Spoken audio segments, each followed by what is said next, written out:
मंत्री शिरसाट यांचं एक वादग्रस्त वक्तव्य आहे। वसतिगृहासाठी 5, 10, 15 कोटी मागा, किती पैसे मागा, आपण लगेच मंजूर करू असं शिरसाट यांनी म्हटलेलं आहे। सरकारचा पैसा आहे, आपल्या बापाचं काय जातंय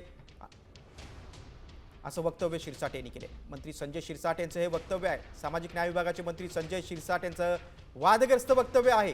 किती पैसे मागा, आपण लगेच मंजूर करू, आपल्या बापाचं काय जातंय, सरकारचे पैसे आहेत असं वक्तव्य शिरसाट यांनी केलेलं आहे।